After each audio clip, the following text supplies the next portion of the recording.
the next one will be a real challenge too. Our next speaker is our dear friend and a person we're so very proud to support, Camilo Mejia.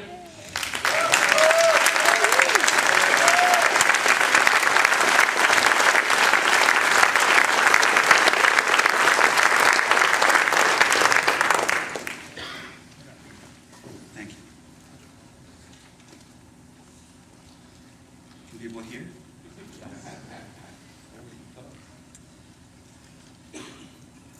Brothers and sisters, greetings to you all.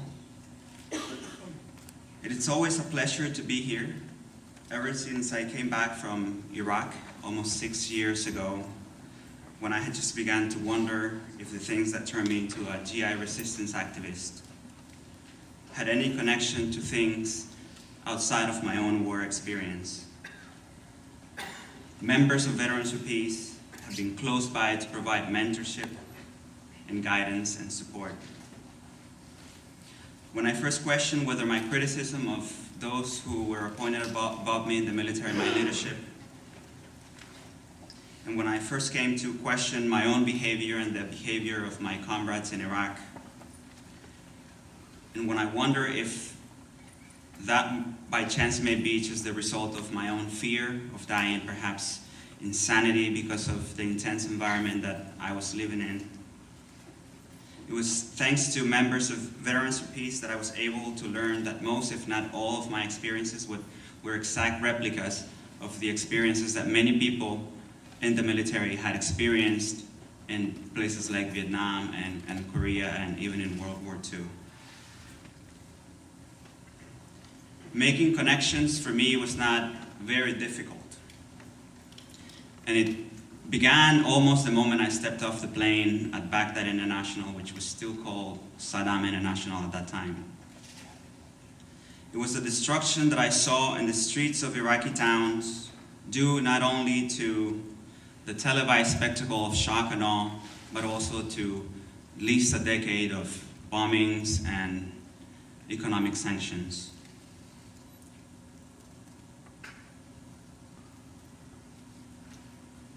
Which were imposed by the UN and under pressure by the US and the British governments.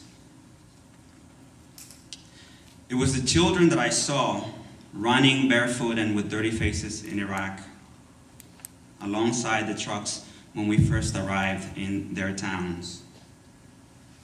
It was as if they had traveled through time and space to meet me in the future in a different land and at a different time in my life, to tell me that it was time to wake up and to open my eyes.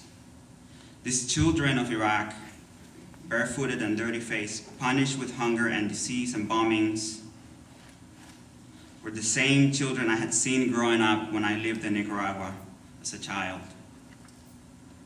The land was different, the time was different, but the children were the same, and the perpetrators were the same. Today, however, I'm not here to speak about Nicaragua or even Iraq. I want to concentrate rather on a subject that I think it's very important for us to discuss and to analyze as an organization of Veterans for Peace and as a group of concerned individuals. And that subject is the military coup in Honduras. In 1987, a member of Veterans for Peace that I'm sure many people here know, his name is Brian Wilson, was almost fatally injured while he was trying to stop a train from delivering weapons from a naval base in California to, I believe it was, El Salvador. In that incident, Brian received a cracked skull and he lost both of his legs.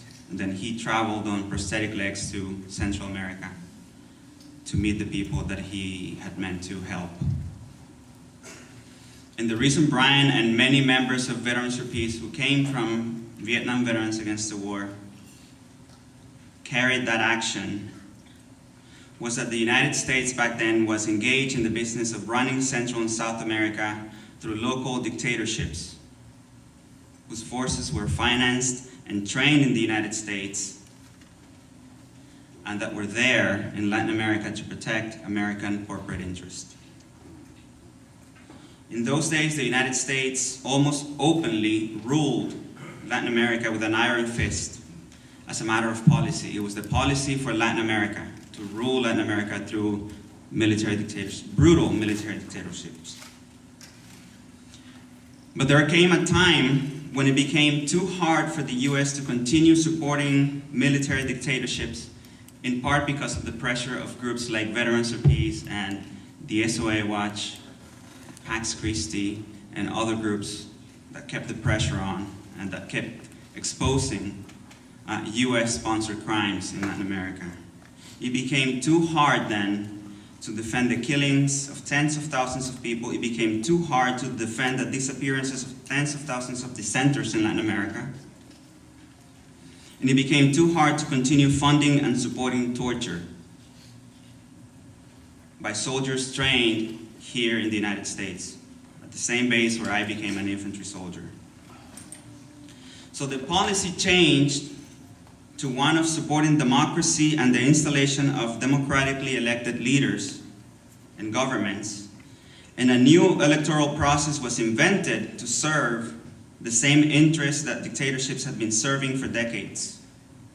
So military uniforms were exchanged for suits and ties, and the same people who ruled before the generals, the people who committed these crimes with impunity, became the presidents and the congressmen. And so the ruling elite just basically changed clothes. And their countries remain open to foreign exploitation. If we are to be really honest about the Bush and Cheney